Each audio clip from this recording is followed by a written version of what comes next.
4월 12일 오늘 만나 성경 말씀은 민수기 12장 11에서 13절입니다. 아론이 모세에게 말하였다. 참으로 애석합니다. 우리들이 어리석었던 죄와 우리가 저지른 죄를 부디 우리에게 벌하지 마십시오. 미리암을 모태에서 나올 때 살이 반이나 썩은 채 죽어나온 아이처럼 저렇게 두지는 마십시오. 모세가 주님께 부르짖어 아뢰었다. 하나님 비옵니다. 제발 미리암을 고쳐주십시오. 아멘. 오늘 만나로 만나주시는 하나님을 기대합니다. 누군가 나의 이름을 부를 때 반갑고 좋은 경우가 있는가 하면 갑자기 왜 부르시는지 궁금하거나 움츠러들 때가 있는데요. 모세와 아론, 미리암을 부르신 것처럼 만약 하나님께서 지금 나를 부르신다면 어떨까요? 만남의 장막이라 할 수 있는 회막으로 나오너라 부르신다면 두근두근 떨리지 않을까요? 모세가 구스 여인을 아내로 맞이했을 때 미리암과 아론이 비방했는데요. 하나님께서 새 사람을 부르신 것은 주님께서 모세와만 말씀하셨느냐? 우리와도 말씀하시지 않았느냐 하며 미리암과 아론이 모세를 비방하자 마자였습니다.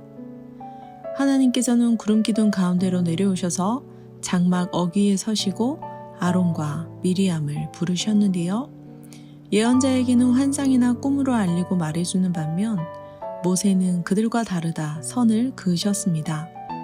그는 얼굴을 마주 바라보고 명백하게 말하고 모호하게 말하지 않는 관계로 주 하나님의 모습까지 볼 수 있다 말씀하시며 너희는 어찌하여 두려움 없이 나의 종 모세를 비방하느냐 진노하셨는데요. 미리암과 아론이 제기한 문제에 대해 모세는 침묵한 반면 여호와께서는 책망과 진노로 최종적인 답을 주신 후 그들을 떠나가셨습니다. 하나님께서 그들을 떠나가신 후 구름이 장막 위에서 거치자 미리암이 악성 피부병에 걸려서 눈처럼 하얗게 되었는데요. 하나님의 영광이 성막에서 떠난과 동시에 미리암의 몸에 피부병이 돌았습니다. 모세를 비방하는 데 동조했던 아론은 자신의 눈앞에서 눈과 같이 하얗게 변하는 미리암을 지켜봐야 했었는데요. 충격과 안타까움에 휩싸인 아론은 우리들이 어리석었던 죄와 우리가 저지른 죄를 부디 우리에게 벌하지 마십시오 하며 미리암에게 내린 벌을 하나님께서 거두어 주시기를 모세에게 요청하는데요. 아론은 미리암이 징계받는 상황을 통해 자신의 어리석음을 깨달았을 뿐 아니라 자신의 죄에 대한 벌을 두려워했습니다.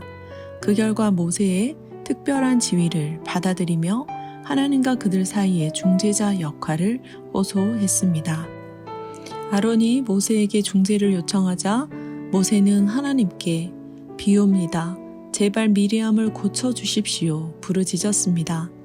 그러나 하나님께서는 7일 동안 미리암이 짐 밖에 갇혀 있으므로 수치를 겪게 하셨는데요. 이는 모세에 대한 비방이 얼마나 큰 죄인지 죄의 심각성을 알게 하기 위함이었습니다. 레위기에 의하면 피부병이 발생하면 7일을 기다려서 진단을 받고 7일 동안 정결 예식을 치러야 했는데요. 하나님께서는 미리암의 경우 7일만을 격리하게 하심으로 죄로 인한 수치는 겪게 하시되 자신의 죄로 인해 행군을 멈춘 이스라엘 백성들과 7일 만에 합류하게 하셨습니다. 말씀을 묵상하면서 교회에서 진행되고 있는 예수님의 사람 제자 훈련이 생각났는데요. 십자가의 능력은 영안이 열릴 때 자신의 죄를 깨닫게 되는 능력입니다.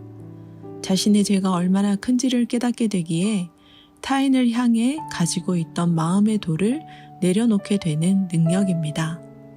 죽으시고 부활하사 만왕의 왕, 만유의 주가 되신 예수님의 십자가를 볼 때마다 내 죄가 깨달아지기를 소망합니다. 타인을 정죄할 자격이 없음을 기억하며 타인에 대한 비방이나 판단을 멈추기 원합니다.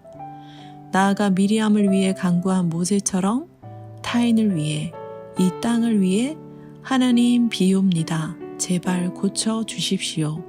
중보하는 하루 되시길 축원합니다. 기도하겠습니다. 상대적인 비교로 타인을 비난하고 판단하는 우리를 용서하여 주옵소서. 죽으시고 부활하신 예수님의 십자가를 볼 때마다 내 죄가 생각나게 하옵소서. 타인을 정죄할 자격이 없음을 깨닫게 하시고 타인을 위해 중보 기도하게 하옵소서. 비난하시기보다 중보 기도하시는 예수님의 이름으로 기도합니다. 아멘. 2가지 제목으로 기도하겠습니다. 첫째, 주 앞에 겸손하기 원합니다. 십자가의 능력으로 내 죄를 깨닫게 하시고 중보 기도로 타인을 품고 안게 하옵소서.